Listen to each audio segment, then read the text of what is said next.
Tonight on CBC Vancouver News.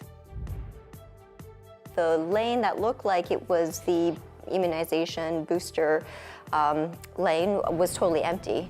Questions around BC's booster strategy and why the fast-tracking of shots may not be fast enough. Also, everyone's just asking why or how, and we're at such a loss for words. a community in shock as they remember the West Vancouver couple killed tragically by a falling tree. And the weather change sparks concerns over BC's avalanche risk. This is CBC Vancouver News.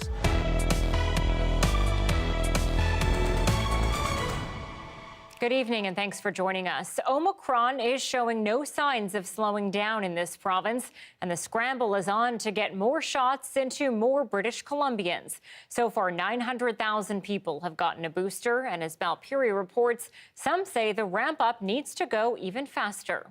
A COVID booster shot is one way to start the new year. With BC ramping up its immunization campaign, more people should be able to get that extra protection sooner.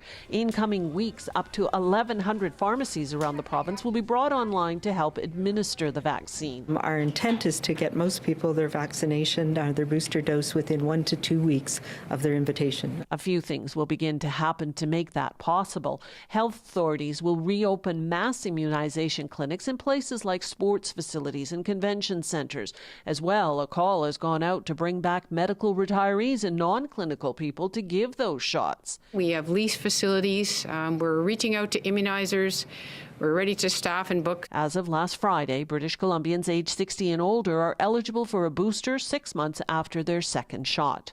With the onset of Omicron, it became evident over those 2 to 3 weeks prior to Christmas that we're going to have to make a switch. But the ramp-up effort still leaves Caroline Cho questioning what she saw yesterday at the Burnaby BCIT testing and immunization facility.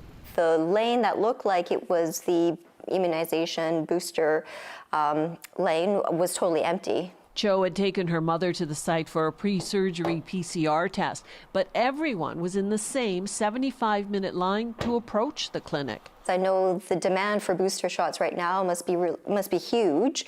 It could be better organized to allow for more efficient services to be delivered. The demand is indeed huge. There's a backlog of 800,000 people who have already hit 6 months past a second dose. As well, invitations are going out to Indigenous people, those who got AstraZeneca for shots 1 and 2, pregnant women, and those who work and live in healthcare, no matter what their age.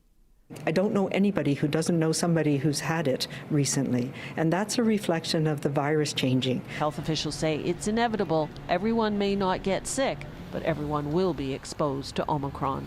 Blackberry, CBC News, Vancouver. And the province releasing preliminary numbers on new COVID-19 infections over New Year's weekend. The 3-day tally is 9,332, with the daily count declining for each day. New Year's Eve saw more than 4,000 cases. Then on New Year's Day, it dropped to more than 3,000. Finally, yesterday, down to 2,230. BC will provide an update on vaccines, hospitalizations, and deaths tomorrow. A community is still in shock tonight after the sudden death of a West Vancouver couple. A tree fell on their home early yesterday morning during a storm in Horseshoe Bay. Sarah Premji has more tonight on how the pair is being remembered. Yeah, Mike was sort of the unofficial mayor of the locker room, as it were. She was an enthusiastic hockey mom. Just loved the game.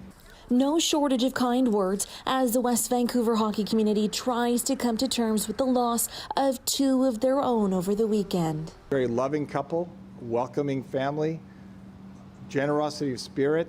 Caroline Helbig and Mike Sharp, married for decades, parents and avid travelers, were in their home Sunday morning when a tree uprooted and came crashing down. Tragically, it claimed the lives of both. And West Vancouver police say it's extremely likely the windstorm overnight uprooted the tree and caused the crash. Now his son left without his parents. There's so many hockey players that are there to help him, and not just today. And as the community rallies together to support one another, they reflect back on the couple, describing them as retired adventure seekers with an avid thirst for travel. We look forward to his travel stories.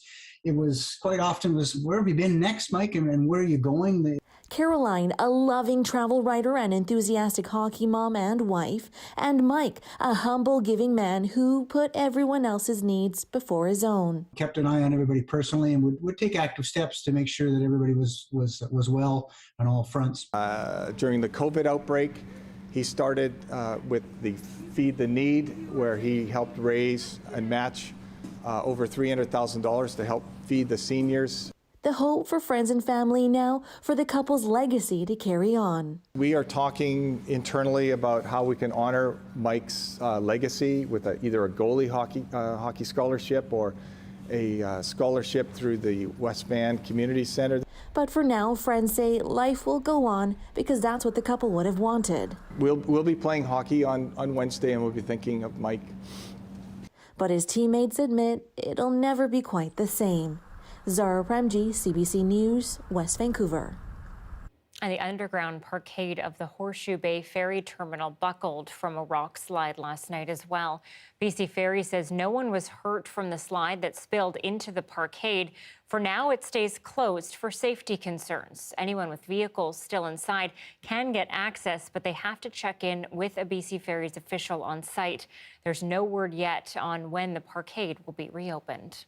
Weather Update is brought to you by Sophia Financial Group of Raymond James Limited. Register now for our free Cash Flow Connection series at sophiaevents.ca.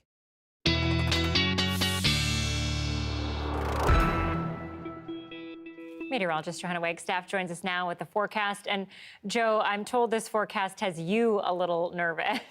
Yeah. Was it that obvious in my morning note? Yes, it's a tricky one. We've got basically snow, rain, and that really depends on a couple of 100 meters. And that for the week ahead, it's an exciting start to 2022. You can see up here in North Vale, we still have a lot of snow on the ground, snow continuing to accumulate this morning, whereas other parts of Metro Vancouver, it was all melt and slush.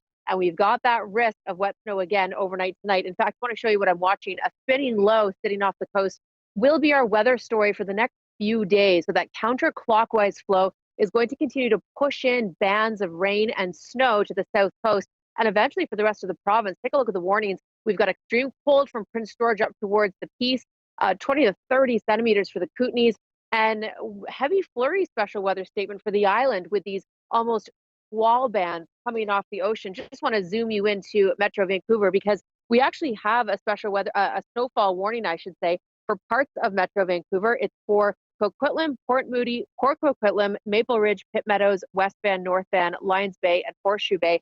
5 to 10 centimeters overnight tonight. So I'm thinking around 8-9 p.m. we'll start to see that snow build in for lower elevations, likely just changing over to wet snow through the overnight, but it's not out of the question. Metro Vancouver, you could see some slushy wet snow to kick off your Tuesday commute for those of you who are heading back out to the roads in whatever form.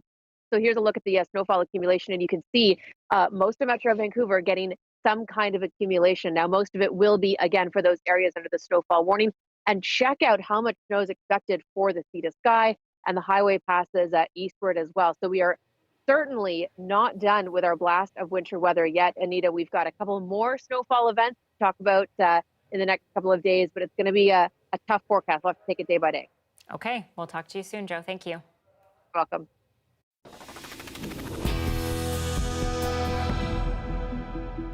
A skier has been rescued from Hollyburn Mountain on the North Shore. The backcountry skier had a broken leg after being caught in an avalanche. Cloud cover prevented North Shore Rescue from using a helicopter, meaning they had to perform the rescue on foot.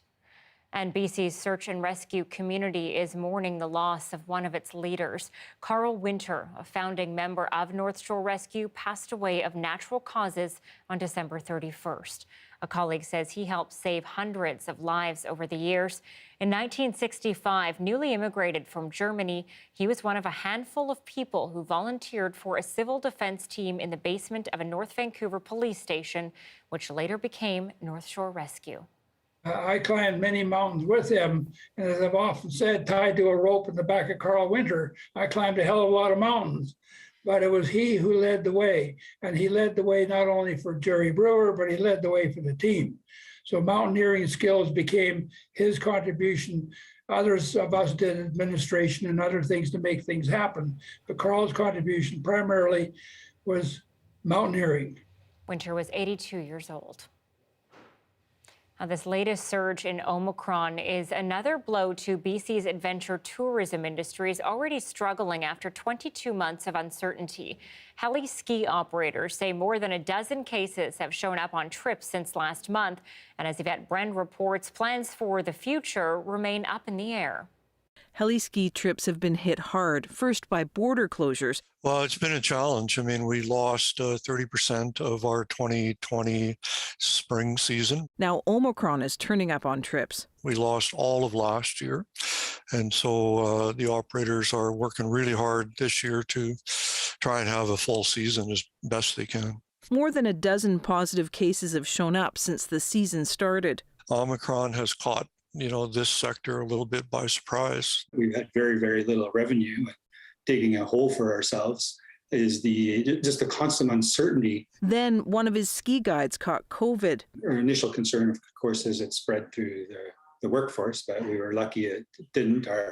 We have some pretty strict operating procedures in place with people wearing N95 masks and keeping separation. And, we've changed how we operate quite significantly. Despite precautions, outbreaks closed 2 other BC lodges last month. Safety experts say more rapid tests are needed. We don't have enough for the whole year. So we are hoping that, that the supply chain issue is solved and that we can get our hands on more test kits for later in the year. As immunity wanes, booster shots lag and skiers line up to hit the hills. Concerns remain over just how safe heliskiers are as the 5th wave hits the slopes. Yvette Bren, CBC News, Vancouver. Back to school for most K-12 students in BC has been delayed to January 10th, though the BC Teachers Union continues to call for more safety measures to be put in place. And in Ontario and Quebec, in-person learning has been suspended for even longer than here. Despite all of this, there's also been a lot of backlash toward keeping kids away from the classroom. I want to bring in Dr. Jennifer Grant, a medical doctor and UBC professor. Thanks for being with us tonight. It's my pleasure. Thanks for having me. Dr. Grant, what are your big concerns with keeping kids home from school, even if it's only a week like it is here in BC? So there's a number of concerns. Being away from school is harmful to children. It hurts their mental and physical health. It's also damaging to families, especially those of low income. And this is being built on top of 2 years of school disruption, some children more than others. So really, we need to start accepting that COVID is part of our lives and it can't disrupt our school schedule anymore. What do you say, though, to a group like the BCTF, which is, coming out very vocally concerned about the safety of its teachers and what the classrooms are like? So I certainly want our teachers to be safe, and it's a very important point. What I do point to is all of the research that we have done and seen in BC and around the world is that teachers are at the same risk as the community that they live in, and that schools are not a common source of transmission. In fact, we have great research done in BC showing that teachers are really not at higher risk because of being in the classroom than they would be anywhere else.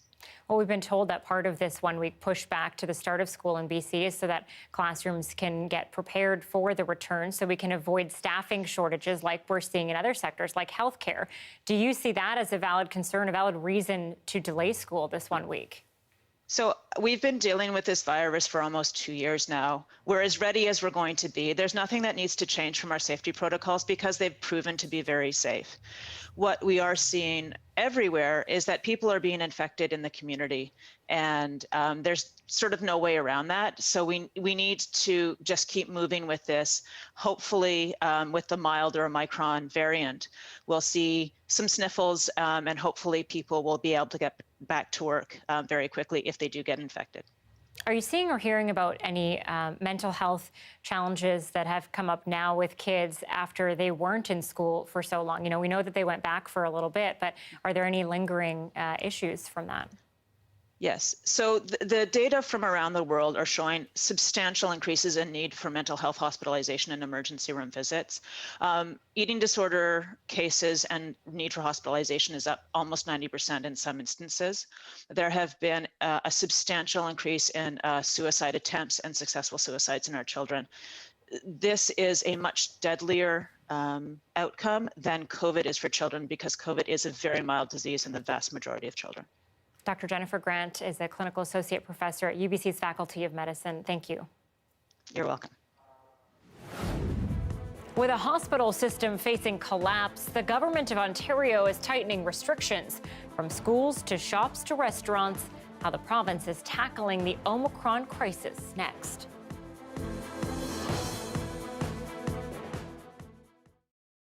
Thanks for staying with us during our commercial-free live stream. A farmer in Shamrock, PEI is now part of an effort to conserve a rare breed of dairy cattle. They're called Kerry cows, and they're one of the oldest European dairy breeds around, but their numbers are dwindling, especially here in Canada. As Brittany Spencer reports, it's something this farmer hopes to change. When Rusty Bitterman and his wife decided to bring a couple of cows to their property at Rusterette Farm, they had no idea what that journey would become. They wanted something small to produce milk for themselves. They set their sights on a Kerry cow. All the things we were looking for in a cow seemed to be in the Kerry, and the right scale for a small place like this. Kerry cows are a rare heritage breed of dairy cattle. They're a bit smaller than your average dairy cow like a Holstein. Kerrys weigh about 800 to 1,000 pounds. A Holstein weighs about 12 to 1,500 pounds. Kerrys are known for their black hair and horns. Holsteins are usually black and white. And Kerrys can thrive in small pastures, and Holsteins need a bigger space to roam.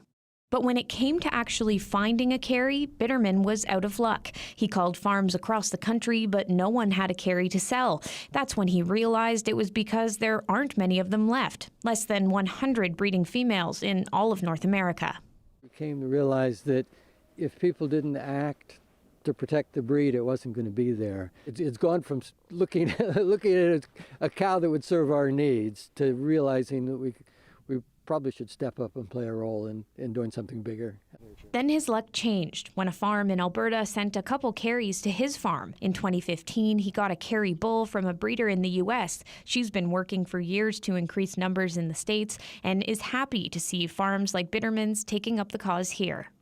We need these little mom and pop farms that just want a homestead, or they just want a few cows to offer to their community. And that's what's going to save the heritage breeds. The most recent additions, though, Abby and Alice. The cows were in Saskatchewan and needed a new home because of the drought conditions there.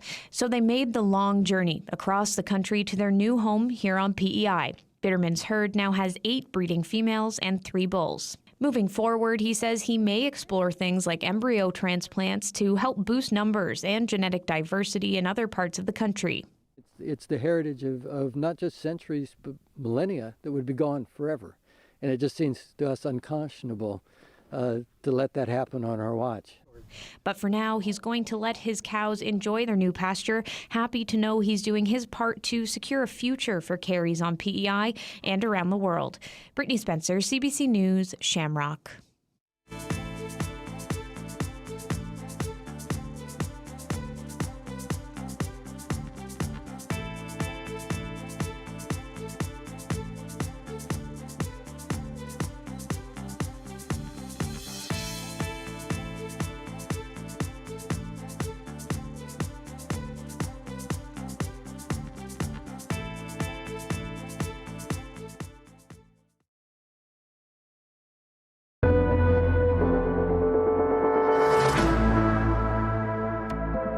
More provinces are reintroducing strict public health measures tonight that haven't been seen in months. It's all in response to the ultra-fast spreading Omicron variant.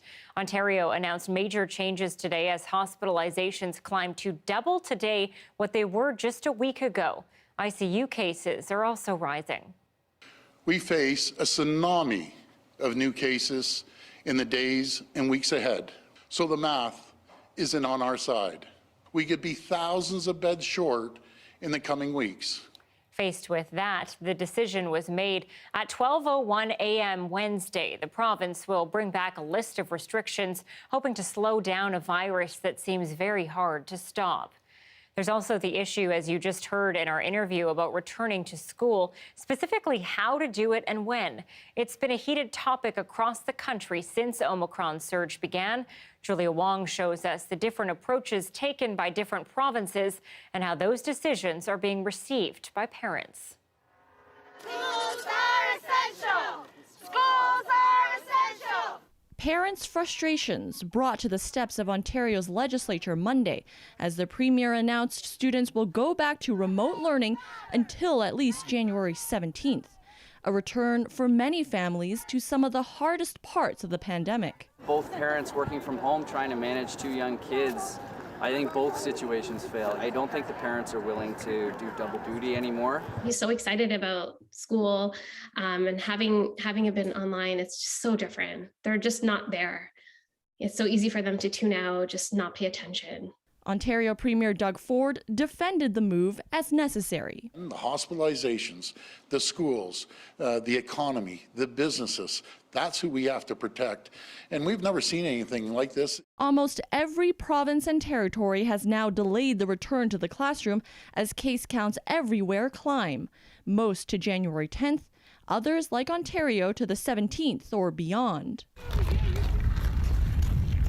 But not Saskatchewan. Students there return as scheduled this week, and feelings are mixed. She's excited to see her friends and teacher and stuff like that. I mean, a little anxious as a parent, but they have to get back to school. They gotta, get back in the routine. Kyle Anderson has 5 children, all of them double vaccinated, and scheduled to go back to school Tuesday. They are concerned because they understand that it's not just about them, it's really about our whole community that's being put at risk. Widespread transmission and outbreaks in Saskatchewan schools will be inevitable, says one infectious disease physician. It's just going to get progressively worse and worse and worse, and it will be very difficult to safely keep schools open. Complicating yet another school year in the pandemic. Julia Wong, CBC News, Edmonton. Let's look at the business side of things now, because for those already struggling to survive and their employees, Jacqueline Hansen is finding out things are about to get a lot tougher. The annual rush to stick to New Year's resolutions has hit a significant snag in Ontario. Gyms are preparing to close their doors again. I sort of just kind of threw my arms up in the air like this is our 4th time being closed. This Toronto gym owner had hoped the province would have explored other options first, like more masking or further capacity limits.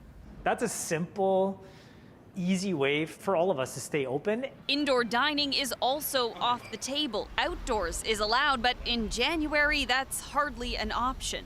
For this server, it's a major loss. Living without a job is terrible. Also forced to close indoor concert venues, theaters, museums, and other attractions. Elsewhere, including retail stores and malls, capacity will be capped at 50%. Ontario says it will expand support for businesses. Workers affected can apply for $300 a week through the federal government's lockdown benefit. $300 a week is better than nothing, but it's not enough. I don't want to get $300 a week for doing nothing. New restrictions were announced in Newfoundland and Labrador as well, including capping restaurant capacity at 50%. This owner says the jump in cases has already kept most people away. Whether we're allowed to open or not, the fact of the matter is there's nobody out. While the restrictions mean he can now apply for federal rent and wage subsidies, he says relying on government support isn't what he wants either. Do I want to be in this position? No. We're trying to operate a business same as anyone else. Not every province is bringing in new restrictions. In Nova Scotia, officials said they would wait and watch. Right now, we can't justify a stricter lockdown, but nor can we justify throwing the doors wide open. Back in Toronto, the gym owner wants government officials to make a resolution this year. We're very reactive right now. We need to be proactive. So that businesses like his know what it will take to one day get back to 100%. Jacqueline Hansen, CBC News, Toronto. More alarm bells are ringing in hospitals across Canada. They face more strain, both from patients coming in sick and hospital workers who are out sick. Christine Birak tells us more about the fight to preserve the healthcare system. If healthcare workers thought things couldn't get any worse, it appears they were wrong. Confirmed Omicron cases are climbing to staggering new heights, and with limited testing, the actual numbers are even higher. If we don't do everything possible to get this variant under control, the results could be catastrophic. Ontario's premier noted if just 1% of people infected with Omicron need care, that's hundreds, if not thousands of new patients daily. The province's latest modeling predicts between COVID-19 related hospitalizations and other patients, Ontario's on track to overwhelm its hospital capacity within days. We've started to see an alarming number of new hospital admissions, now with triple-digit admissions into hospitals every single day. Pausing surgeries will open up more beds, but hospitals say it's not that simple. It does feel catastrophic, and I'll tell you why. At Humber River Hospital in Toronto, patient beds aren't the problem just yet, but staffing them is. What I don't have now is nurses to redeploy because almost everybody is getting COVID. And what that does is it significantly wipes out the workforce. And ER doctors warn new restrictions won't slow the surge in patients who got infected over the holidays. It's very frustrating that now when things are really just out of control, that all of a sudden they're making the decision. Add to that, patients are getting younger. This Montreal hospital reopened its pediatric COVID ward and is now seeing admissions on a daily basis. In previous waves, babies were essentially unaffected by COVID, but now I'm seeing newborns. So in that first 30 days of life with significant disease. Still, healthcare workers are trying to remain optimistic. The disease caused by this variant does appear to be milder, which means hospital stays could be shorter, and ICU admissions have been lower in other countries battling Omicron. The hope is this wave will pass quickly, but for hospitals, it'll be the hardest one yet. Christine Birak, CBC News, Toronto. The U.S. is considering whether to approve a Pfizer booster for 12 to 15-year-olds. The CBC's Mukta Gebrselassie tells us the expanded eligibility comes just as many teens are returning to school.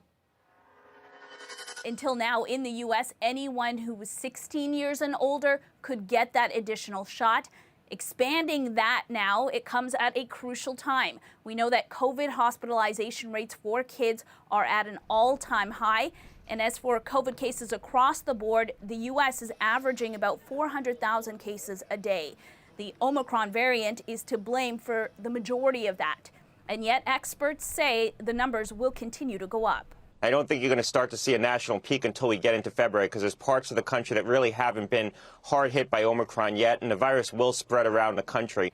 Meanwhile, the CDC could soon be recommending COVID-19 testing for those coming out of isolation. Now, this could be an effort to quiet some of the criticism that the CDC received last week after it recommended the isolation period go from 10 days to 5 days for those who had COVID but didn't have symptoms or whose symptoms had passed.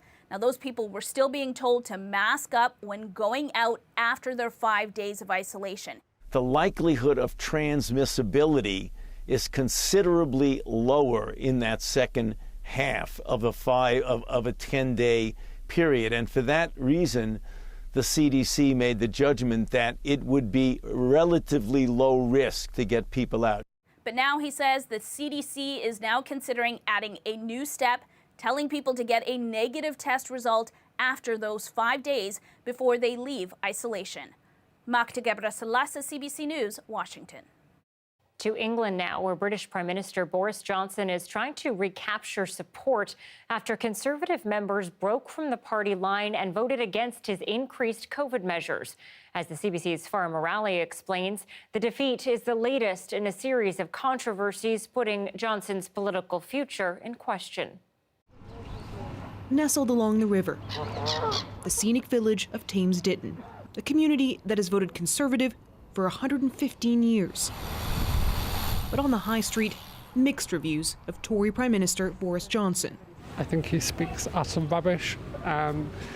No one believes a word he says anymore. I think charismatically he is right up there, and I think he definitely gets down with the working class. What's so significant about this constituency? The MP is Dominic Raab, the Deputy Prime Minister and one of the leading members of the campaign to get the UK out of the EU. But the feeling here is one of disappointment. What do you mean Brexit's good for us? Look what's happened. If anybody sees what's been going on over the last year, I think they should really open their eyes and think really carefully about what they really think that Tory values are. The last year, a bumpy one for Johnson. The Prime Minister has been caught red-handed. With allegations he attended a Christmas party at 10 Downing Street in 2020, the night before he announced a countrywide lockdown. And the government's top spokesperson resigned after she was caught on camera joking about the party. I will regret those remarks for the rest of my days. He has suffered a series of setbacks that have called into question his competence, his fairness, but also his honesty. But it's not just support among voters Johnson should be concerned about, says this expert. The eyes to the right. It's support within his own party, who in a historic revolt as Omicron cases surged, voted against his push to tighten COVID measures. Specifically, the way that he's dealing with COVID is causing disquiet on the backbenches, and there are now rumours of outright rebellion and perhaps even the suggestions, though I do stress it's far off, of a possible leadership challenge. Even as overflow centres pop up outside hospitals, Johnson still will not introduce new restrictions, a move some say could earn him back political support. I think the way forward for the country as a whole is to continue with the path that we're on. The path ahead, paved with uncertainty. Less than 3 weeks ago, what was considered one of the safest Tory seats flipped Liberal Democrat in a by-election. A sign that allegiances and views may already be shifting. 3, 2, 1. Farah Morali, CBC News, London.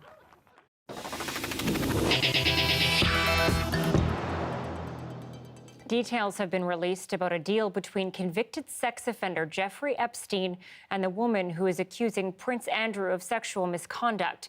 Virginia Giuffre says she was introduced to the prince by Epstein when she was underage and is now suing him, claiming he sexually assaulted her. Today, a judge in New York unsealed some of the documents related to a $500,000 settlement reached between Giuffre and Epstein in 2009. Epstein killed himself in a Manhattan jail cell in 2019 while he was waiting for trial on further sex abuse charges. That settlement includes a paragraph that says it protects anyone who could have been included as a potential defendant from lawsuits filed by Giuffre. The prince claims that protects him from the current lawsuit. Prince Andrew denies ever having sex with her and says he has no recollection of meeting her. Well, starting tomorrow, if you still use certain models of Blackberry phones, well, they will no longer work. The company is taking a big step away from the phone business to concentrate its effort on software. Devices running the company's legacy services and software, including OS 7.1 and the earlier Blackberry 10, and Blackberry Playbook OS 2.1 will no longer have reliable data, phone call, text message, and 911 functionality. The decommissioning will not affect Blackberry phones running on Android software, which the company adopted in 2015. Well, huge amounts of snow and quickly changing temperatures are making the risk of avalanches high. Why those risks might be increasing, we speak to an expert on the dangers now and into the future. And at 6:33, a live look tonight at Cypress Mountain. Lots of skiers on the hills tonight, and much more snow is on the way. Johanna has the full forecast next.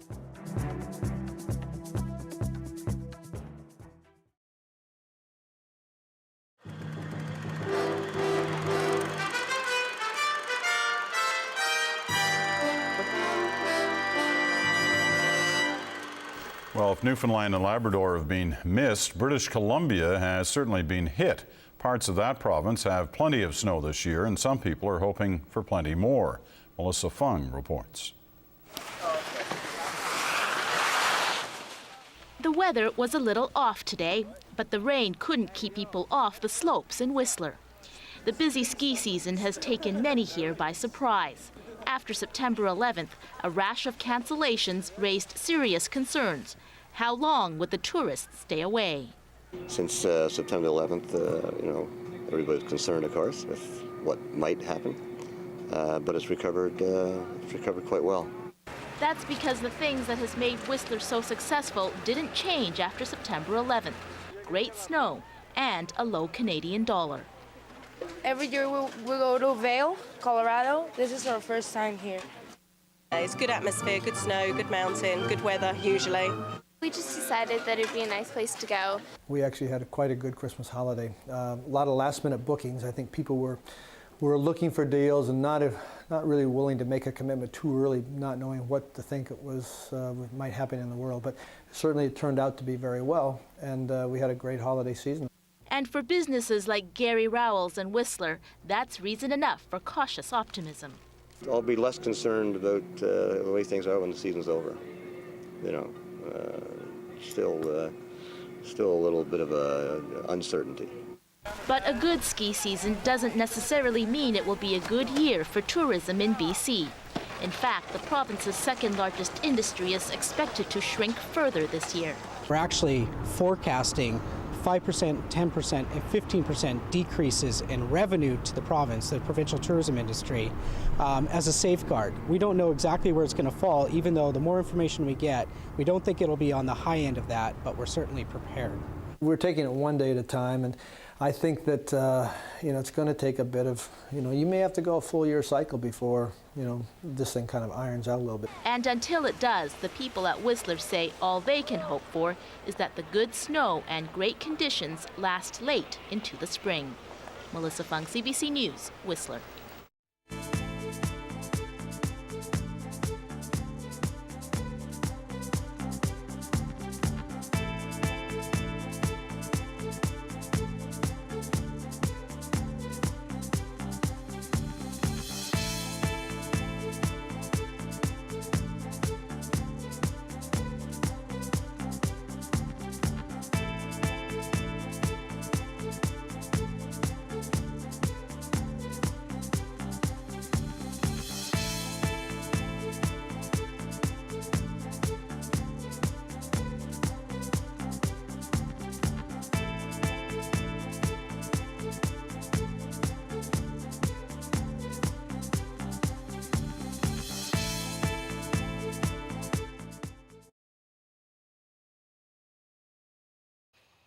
Here are some of the stories we're following tonight on CBC Vancouver News.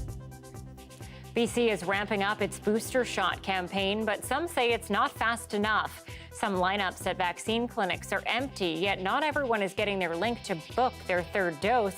There's a backlog of 800,000 people who have already hit 6 months past a second dose. It's just like many Canadians, a real normal hero. A West Vancouver couple killed by a falling tree on their home is being remembered as loving and generous. They were very involved in the hockey community, and many are struggling to understand the loss. Their son was staying at a friend's house that night.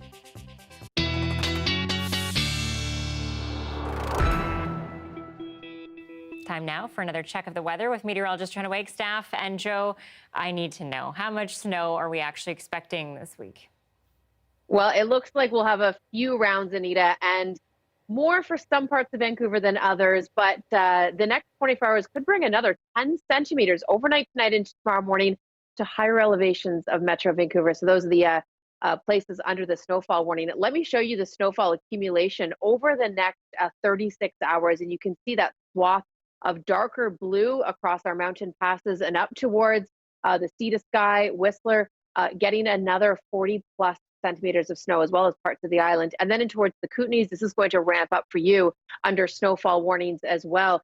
For downtown Vancouver, lower elevations down towards Surrey, Richmond, White Rock, likely staying as rain overnight, although you may see some chunky rain through the overnight hours.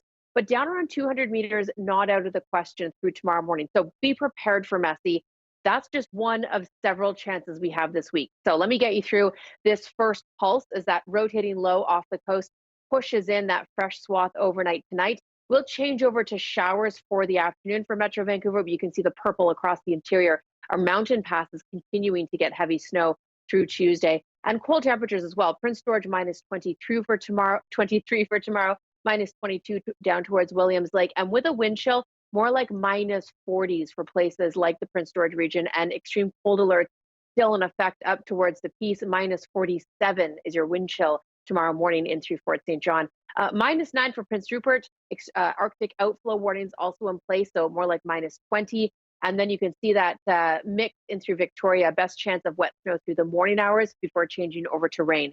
Let's get you through the other chances we have in the forecast. So after Tuesday, we do get a bit of a break across the south coast. Mix of sun and cloud for Wednesday. Look at this forecast though. Afternoon highs hovering just above the freezing mark for YVR, and overnight lows just below the freezing mark. So every time we get a pulse of moisture, bringing snow through the overnight, which means messy commutes, and then melting through the day. Now, Thursday is a bit of a question mark. At this point, it looks like that snow will start Wednesday overnight into Thursday, and we could be looking at a good hit. Some models even indicating 10 to 20 centimeters of snow to Metro Vancouver. We'll have to see what things look like Tuesday and Wednesday, Anita, but definitely potential for another big snowfall event on Thursday.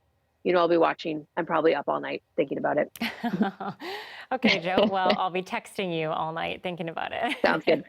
Thank you. You're welcome. This change in weather is raising concerns about the increased possibility of avalanches. In fact, avalanche warnings are in place now for several regions, including the Sea to Sky, South Coast, Kootenay, Boundary, and Vancouver Island. Joining me now is Carl Clausen with Avalanche Canada. Thanks for being with us. Hi, Anita. Thanks for having me. Carl, what is it about these current conditions on the South Coast that are worrisome? Well, there's obviously been quite a bit of weather. The South Coast mountains near Vancouver have had over a meter of snow in the last few days. The area around Whistler is pushing a meter now, and there's more snow and wind coming. Temperatures have been rising, and all of those things in and of themselves are problems that would create avalanches, or factors that would create avalanches. In some parts of the region, we also have a weak layer that formed earlier in the month that's buried below all of this new snow and some of the previous storm snow as well. So you put that all together and you got a pretty volatile situation that's going to take several days to settle down. Well, and how much of this is because of the extreme weather we saw first with wildfires and then floods? Well, the wildfires may have had an effect, but I don't think this is a direct effect of the wildfires. The summer weather really hasn't affected our conditions right now. The atmospheric rivers that the South Coast and much of the province experienced earlier in the fall is definitely playing a role in some parts of the regions. You know, you've got a very strong crust that formed when the snowpack got soaked by that rainfall and by the warm temperatures that then froze.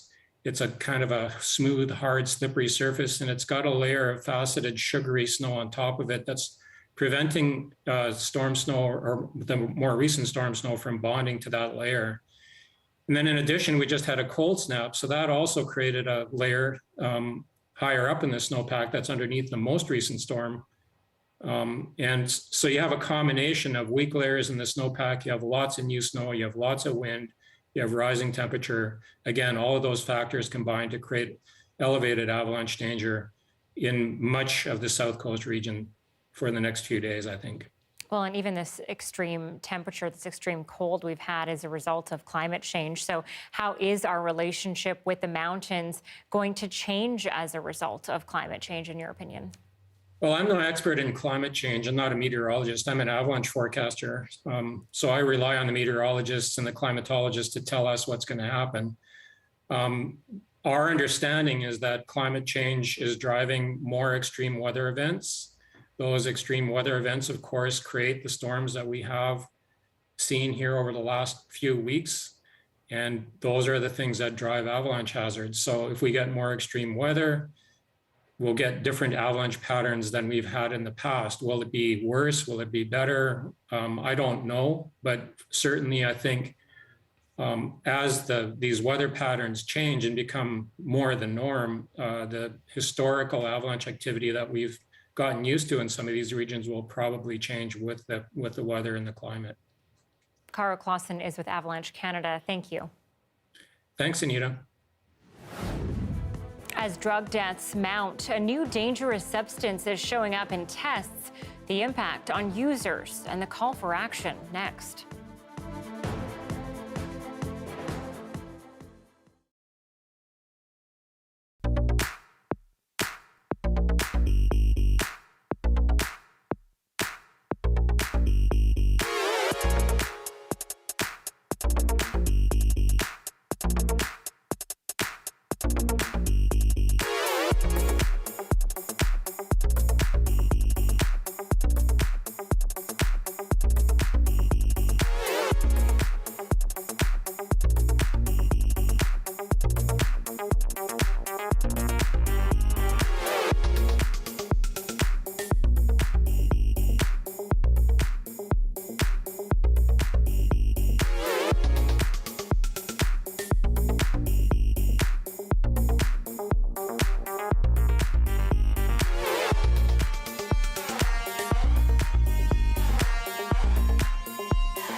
As cities grow and expand, they can encroach on the habitats of a wide variety of wild animals, including coyotes. Researchers at the University of Alberta have been testing the impact of hazing or aversive conditioning to keep coyotes away from people. And so far, their data shows it's working. Have a look. Hi, my name is Colleen Cassidy St. Clair. I'm a professor at the University of Alberta. Together with my graduate student, Gabrielle Lajeunesse, we're conducting the Urban Coyote Intervention Program. This program is designed to conscript community volunteers to help us teach coyotes to be more wary of people in residential neighborhoods. The goal of this project is never to get coyotes to get out of a neighborhood. So we do want coyotes to stay within the city of Edmonton, but what we're trying to do is to get them be more wary of people. Hazing just means that you're subjecting an animal to some kind of treatment, a stimulus that it doesn't like. Aversive conditioning is basically doing hazing over and over again on the same animals to teach them an association with people. They begin to fear people and mistrust them, and that's how we could increase our ability to coexist with coyotes. In treatment neighborhoods, if the coyote allowed them to approach within 40 meters, then they elicited the aversive conditioning. They chased them while shouting or shaking a can full of rocks, throwing a tennis ball tied with flagging tape to emulate flattery, which is frightening to canids. Last year, we found that when animals were treated that way, they didn't come back for an average of over 37 days. And when they were just observed but not treated that way, coyotes were seen again in that location on an average of 10 days later. I had quite a few sightings last year. At first I was quite nervous about it. They're kind of an intimidating animal, especially their reputation. But it became very much a relaxing, enjoyable experience for me. When I'd be out by myself before this project, I would see a coyote and tend to run away myself. And now I'm a lot more relaxed around the animals, and I don't think they're a threat to me.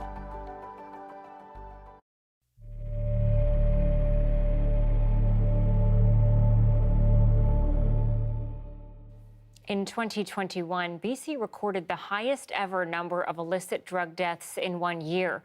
And emerging from that data is a second troubling trend, an increase in drugs contaminated by a new dangerous substance. As Georgie Smith shows us, advocates say it's yet another sign that illicit drugs need to be regulated. Jarrett McConnell is a user who tests his drugs before he takes them.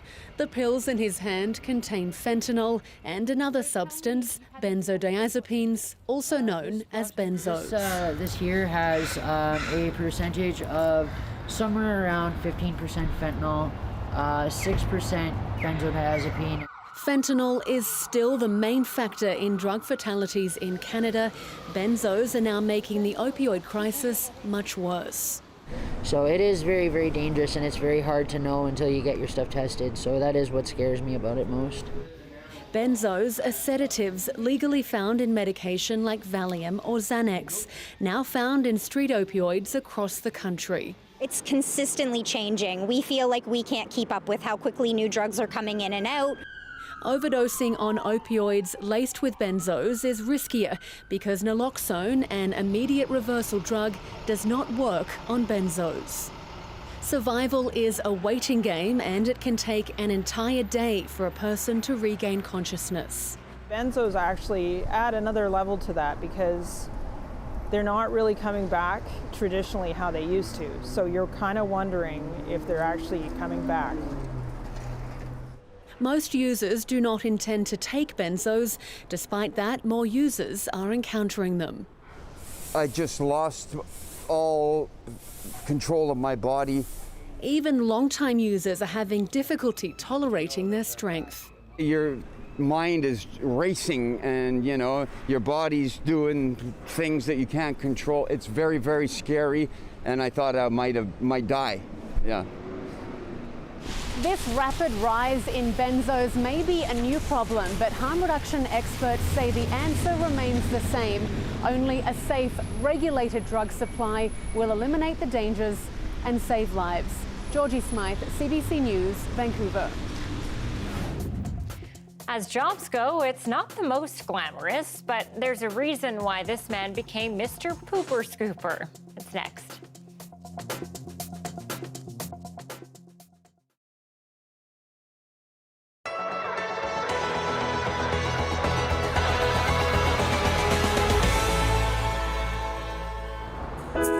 It's hard to see the stars in Toronto.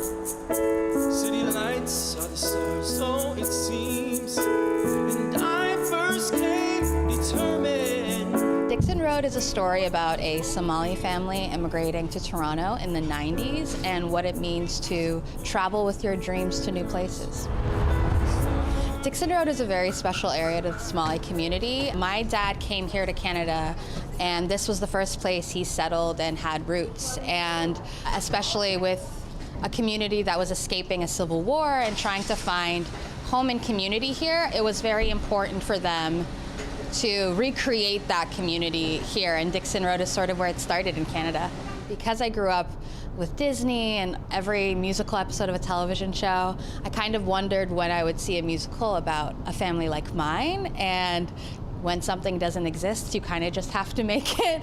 How do you think it will feel, or what will it mean to you when you finally see your story on stage? We're in the process of developing the story and figuring out the music. It's very exciting. It's so exciting to be working with AC, who's been a revelatory addition to the project in figuring out exactly what is at the heart of this story. It's very rare you get to work with another African director, another African woman director, so that's kind of iconic and really exciting. What was it about this story that made you want to be a part of it and share it? For me, it's a very, very personal story, as I too had to tell my parents that I did not want to continue in university and pursue dance full time. So it is, to me, something also that the community needs to hear. There's more of us that need to be in the arts. We need to be our storytellers, our story keepers of our communities, and preserve our cultures while we're here. Once the man tried to surpass his limits. To have a tie to this story, for me, just is so memorable within my own journey, within everything that I wanted to be able to show, and I'm bringing that into the room when I get to work with the actors. How many girls at this world told no, then they grow up and they don't know where to go because you sit on the sparks, set their hopes out clean. Now we're left with young women who've forgotten how to dream. I hope they find themselves in the story of what a lot of diasporic kids go through, which is worrying that the sacrifices that our parents made for us to come to this country and find opportunity in this country meant that we had to sacrifice our dreams and finding ourselves. And by letting our kids sort of continue our traditions in these new, modern, contemporary ways, we are actually continuing the stories of home. When I find me.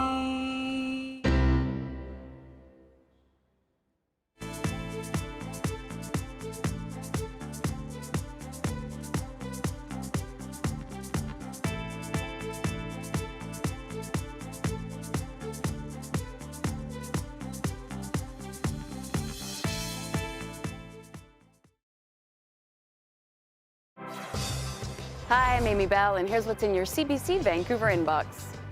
Enjoy groundbreaking contemporary works of theater, dance, music, and multimedia at the Push International Performing Arts Festival running January 20th to February 6th. Get tickets at pushfestival.ca and never miss a special programming series or contest. Subscribe to CBC Vancouver's e-newsletter at cbc.ca/Vancouver inbox and keep connected with us.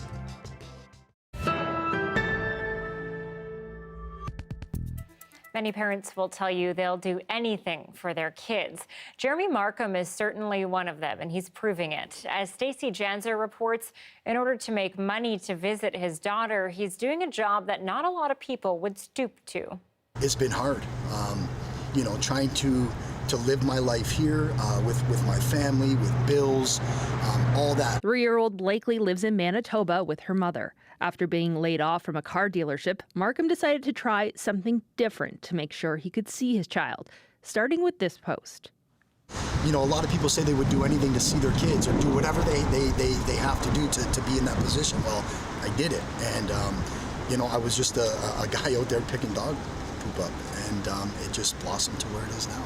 Markham started the business in March to make money to see Blakely twice a month. He doesn't want to miss out on an opportunity to see his daughter. 10 years ago, he had a son named Cruz who died from a heart condition at 3 months. So yeah, that was really, really tough. And, from that point on, I've always wanted to be a dad. It's always been very, very important to me. I didn't know if I was ever going to be a dad again. So being in the position I am now with Blakely, I just love being a dad, and I love what Mr. Pooper Scooper has allowed me to do. But this is what we do. If getting down and dirty is what it takes, Markham will do it. His business partner says hearing Markham's story, one he says is similar to his own, was enough to make him want to reach out. I came into the business because I saw an opportunity to help Jeremy get where he needs to be able to get to that next level running his business, but also seeing his daughter. So I got involved on the financial side, and from there, it's been absolutely fantastic.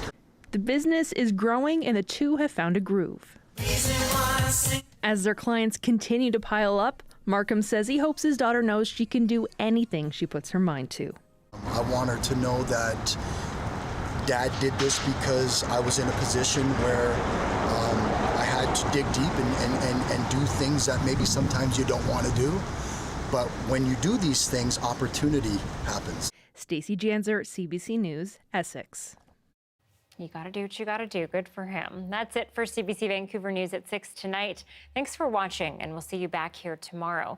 We're going to leave you with some snowy pictures of Vancouver and the North Shore on New Year's Eve, taken by our editor, Gordon Leverin.